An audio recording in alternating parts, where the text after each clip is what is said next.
Assalamualaikum warahmatullahi wabarakatuh. Halo teman-teman semuanya, apa kabar kalian hari ini? Semoga semuanya tetap semangat dan selalu sehat, baik sehat mental maupun sehat fisik ya. Nah teman-teman semua, kalian pernah gak sih ngerasa capek padahal nggak lari-lari?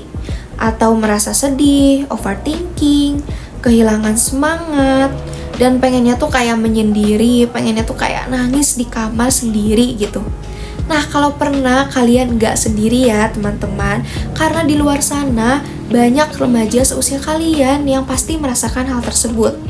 Menurut data, bahkan menurut Kementerian Kesehatan sendiri, penyakit kesehatan mental, depresi, dan juga bunuh diri itu didominasi oleh usia remaja seumuran kalian loh.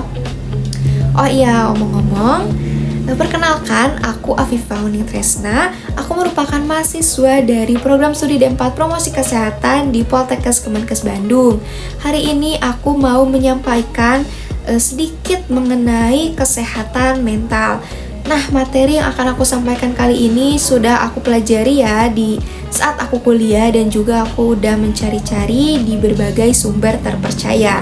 Jadi semoga apa yang aku sampaikan hari ini bisa bermanfaat untuk kita semua. Nah teman-teman semua, kesehatan mental itu adalah kondisi di mana seseorang itu bisa mengenali dan memanage atau mengendalikan emosinya sendiri, lalu bisa menghadapi tekanan kehidupan sehari-hari, tetap produktif, dan bisa berinteraksi dengan orang lain secara sehat. Jadi teman-teman semua, bukan hanya kesehatan fisik aja yang harus kita jaga, tetapi kesehatan mental, perasaan, dan emosi juga harus tetap kita jaga dan utamakan ya. Sekarang coba teman-teman bayangin deh, ada misal teman kalian atau siswa di sini yang kalau di kelas tuh kelihatannya ceria, terus sering bercanda, bahkan nilainya bagus, tapi ternyata di balik itu dia sering nangis sendiri di kamar, sering OVT karena dia merasa nggak layak, karena dia takut mengecewakan temannya, takut mengecewakan orang tuanya, atau bahkan tuntutan akademik.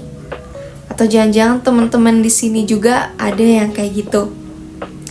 Nah, teman-teman, di sini kalian harus lebih peduli ya, baik kepada diri sendiri dan juga peka terhadap orang lain. Kadang kita itu menilai orang dari luarnya aja.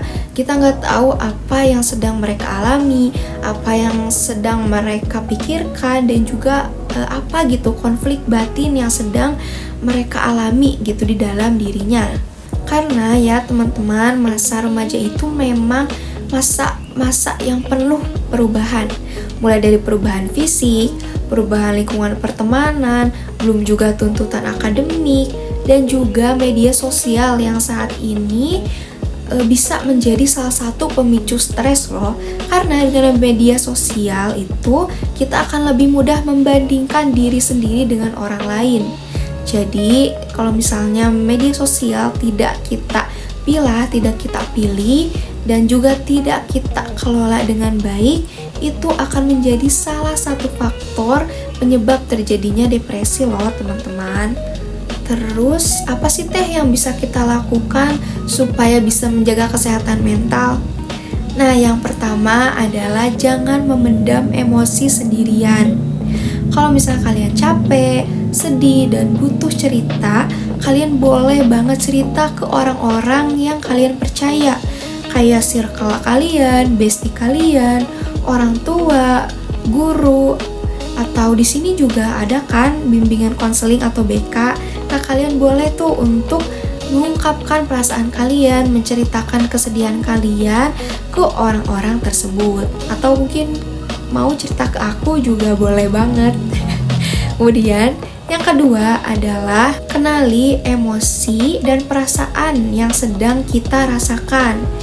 Jadi kalau misalnya marah, sedih, kecewa itu merupakan hal yang normal ya teman-teman, karena emosi itu normal bagi manusia. Nah, tapi yang terpenting adalah cara kita untuk mengelolanya secara sehat. Nah, yang ketiga, jangan lupa istirahat yang cukup, menjaga pola makan, dan juga tetap beraktivitas ya. Beraktivitas fisik minimal 30 menit sehari atau mungkin 10 menit sehari juga boleh. Terus juga kalian harus membatasi penggunaan media sosial jika memang sudah mengganggu.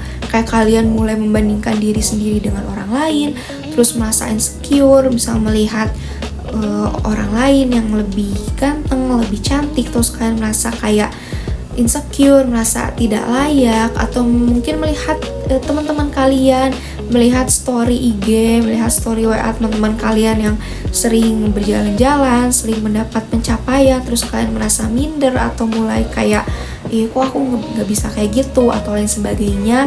Nah, kalian boleh untuk mengurangi atau membatasi, memilah, memilih, dan juga mengelola gitu isi dari media sosial kalian. Kalian boleh membatasi konten atau skip konten yang menurut kalian itu bisa menjadi pemicu kalian overthinking.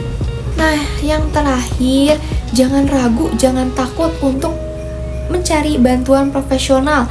Kalau misal kalian merasa sedih, cemas, atau putus asa yang bahkan mengganggu kehidupan sehari-hari, itu kalian boleh banget misal mendatangi psikolog untuk konseling.